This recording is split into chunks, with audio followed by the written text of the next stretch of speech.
Boa tarde, pessoal. Boa tarde. Eu sou a Mariana Milani, e essa aqui é a Isabel. E nós somos da Prólogo Academy e viemos falar com vocês sobre a prevenção à depressão, automutilação e suicídio infanto-juvenil. Vocês estão me ouvindo? Tudo bem? Beleza? Então, vamos lá. Isso aí. Vamos. Vocês estão me ouvindo também? Vamos lá. Certo?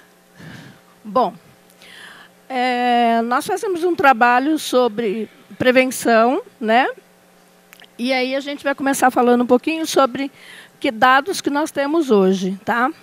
A quantidade de jovens com depressão profunda subiu de 5,9 para 8,2 em 5 anos. Metade de todas as doenças mentais crônicas começam até os 14 anos e 1/3 delas até os 24 anos. Isso é bem sério, né? O suicídio é a terceira causa de morte entre pessoas com entre 10 a 24 anos de idade, né? Isso é acho que isso é um ataque, né, à nossa juventude, tá? Concorrendo com os acidentes de carro, né? Exatamente, né? Bom, qual é o contexto do nosso trabalho? Nosso trabalho surgiu e assim, a gente começou a pensar um pouco mais nessas coisas a partir desta lei, uma lei 13.819, que institui aqui no nosso país a Política Nacional de Prevenção à Automutilação e Suicídio. É uma lei que, inclusive, entre outras coisas, inclui a obrigação de notificação, né, obrigatória para os casos que acontecerem nas escolas, né? Que contexto que a gente está vivendo hoje, né? A gente está vivendo um contexto de acesso praticamente ilimitado às mídias, né? A gente não tem mais muito controle sobre isso. E o jovem tem informação de todos os tipos o tempo todo. A gente não consegue garantir muita qualidade disso. A interação, por outro lado, né, a interação entre os pais, os filhos e as famílias tem sido bastante prejudicada por conta das coisas do dia a dia mesmo, né? Por conta desse envolvimento também tão grande com a tecnologia, né? E isso afasta muito a convivência familiar, né? Tira da família isto. E isso é um dado que é muito importante nessa prevenção. É alarmante o crescimento do número de casos de depressão, automutilação e suicídio. A gente está aí nas escolas, né? A Mariana é psicóloga, eu sou pedagoga, e a gente tem visto, né, cada vez mais essas situações acontecendo e a escola sem saber direito como lidar com isso, tá? A gente foi procura a escola por quê? A escola não tem, a gente não vai dizer que ela tem elementos onde ela tem que detectar isso, mas ela é um lugar, né, que é um lugar de observação do aluno, né? A gente tem, o aluno passa bastante tempo na escola, o jovem passa bastante tempo na escola, e isso é um fator que favorece a nossa observação, né? Como eu tinha falado antes, a notificação compulsória dos casos de automutilação e tentativa de suicídio também obriga um pouco a escola a olhar um pouco mais para isso, né? A escola também tem uma função mediadora em casos de bullying. E o bullying é uma das causas de depressão e suicídio, principalmente o bullying cibernético, né? Então, a escola tem essa função de mediar isso e, portanto, vai conseguir acompanhar um pouco mais de perto e vai conseguir dar essa informação, né? E é um lugar com um potencial formador em fatores de protetores ao suicídio, né? Quer dizer, se a gente tem um lugar onde a gente pode estar perto do jovem para fazer uma prevenção, é nesse lugar, é na escola, né?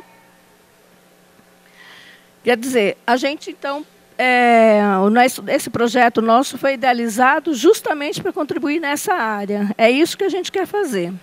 O nome prólogo foi escolhido porque a gente fala assim, que o que as pessoas já viveram é um prenúncio do que eles podem viver ainda, né? O prólogo é sempre uma historinha que vai indicar para a gente, né, o que é, o que a gente tem até o significado. A definição. Né? É a definição. Né? Prólogo é um substantivo masculino, cena ou monólogos iniciais em uma peça teatral, onde geralmente são dados elementos precedentes ou elucidativos da trama que se vai desenrolar. Então, por isso que a gente fala isso. O que o jovem já viveu, o que ele está vivendo nesse começo dele de vida, pode ser um prenúncio do que ele vai vir a viver futuramente, né? E a gente quer que isso seja de uma maneira saudável. Isso, e daí a gente atua em 3 frentes, tá? Dentro da escola. Com os educadores, a gente faz uma formação em fatores protetores ao suicídio. Tem um documento da OMS que enumera os fatores, tanto os de risco quanto os protetores. Então, nós fazemos essa formação e a gente fala educadores por quê?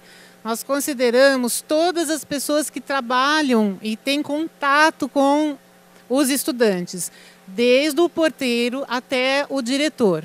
Porque a gente entende que a formação e a questão dos fatores protetores é uma questão de vivência, de exemplo. Não é uma questão de você ter uma aula sobre isso, uma disciplina, não. Isso tem que permear o dia a dia da escola, na cantina, no corredor, lá no pátio, em todos os momentos. Tem que ser uma questão de vivência, tá? Também trabalhamos com as famílias, a gente chama as famílias e envolve nesse processo. As famílias não podem ficar fora disso. Tá? Esse é um processo que precisa envolver todas as pessoas, porque os comportamentos precisam ser conhecidos, precisam ser trabalhados e, em alguns casos, até aprendidos. É uma questão de maturação, de conhecimento, de esclarecimento. E tem que trabalhar todo mundo junto.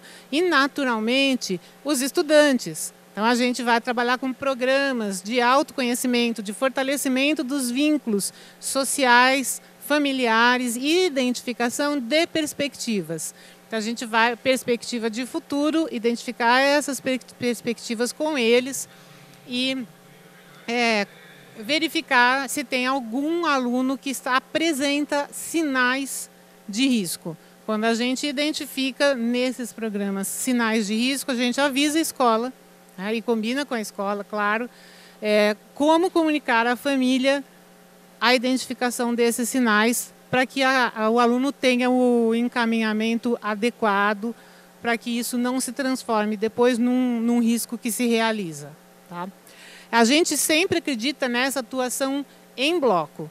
Então, aí tem esse acróstico, né? Together, everyone achieves more. Não dá para trabalhar sozinho. Não é só com o aluno, não é só com o educador, não é só com a família.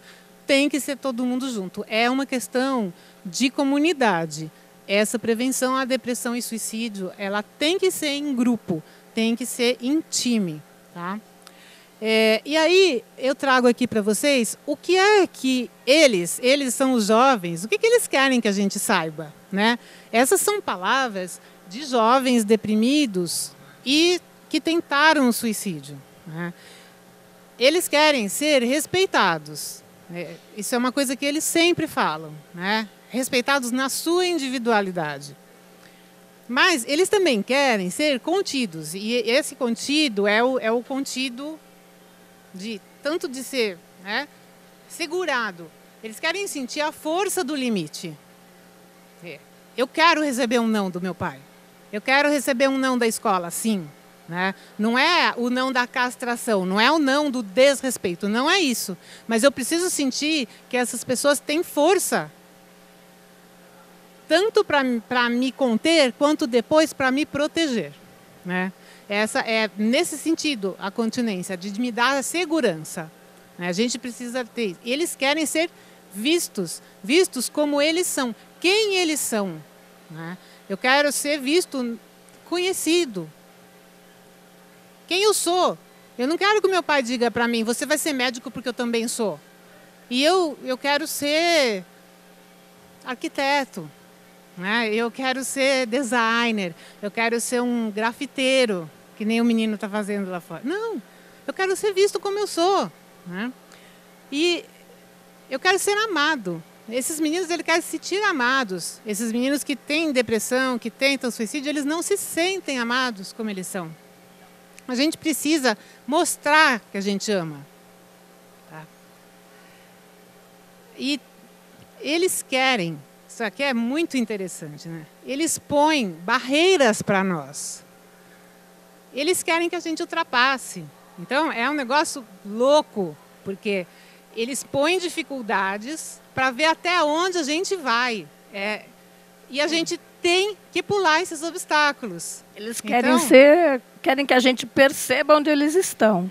E querem saber se a gente está percebendo. Então, por isso os desafios. Então, do mesmo jeito que a criança pequena testa limite, né?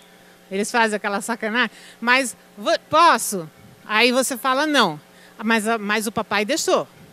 Né? Ou então, hoje você fala não, aí amanhã ele vem e pergunta de novo, para ver se você vai falar não de novo. Meu filho me pediu por 2 anos um carrinho daqueles de padaria, para ver se eu dizia não toda vez. Eu disse não toda vez. Recentemente ele falou, eu pedi por 2 anos o carrinho. Eu falei, você estava contando o tempo?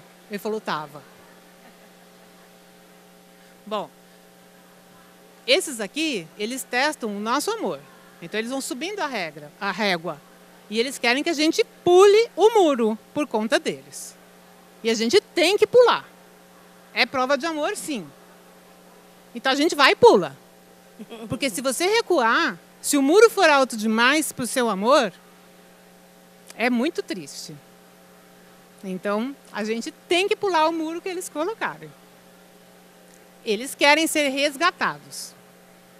Não pode ter nenhum muro que eles coloquem que seja alto demais para nós. Nunca. E aí, aqui tem umas dicas comuns, eu vou passar rápido porque eles pediram para a gente correr, porque está um pouco atrasado o cronograma, tá? Então, essa tela aqui vai repetir. Dicas comuns para quem está em depressão. Por que não passa? Ah, passou, tá? Então, aqui, as 3 primeiras estão em verde, eu vou até pular, mas são questões de saúde, tá bom? Médico, alimentação, né? Procure especialista em saúde mental, psicólogo, no meu caso, né? Tal. Depois, procure amigos, vínculo, tá? Você precisa ter vínculo. Geralmente o deprimido, ele está desvinculado, ele está solto. Então, por isso que a gente, nos nossos programas, procura fortalecer os vínculos. Número 5, também tem a vida ativa, participe de atividades sociais.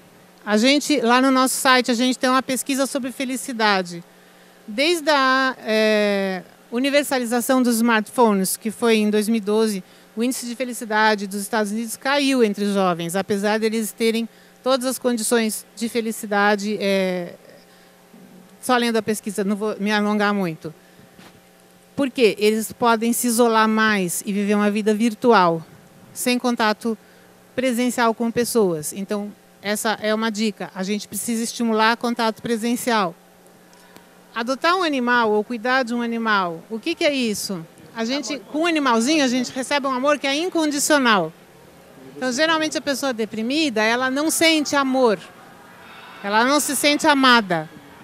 Então, é mais uma dica aqui, tá? O número 7, pedir que alguém faça contato regularmente. Por quê? O deprimido não está se sentindo acompanhado por alguém. Mais uma dica. A gente precisa estar sempre vendo com as pessoas. Você está bem? Como é que você está?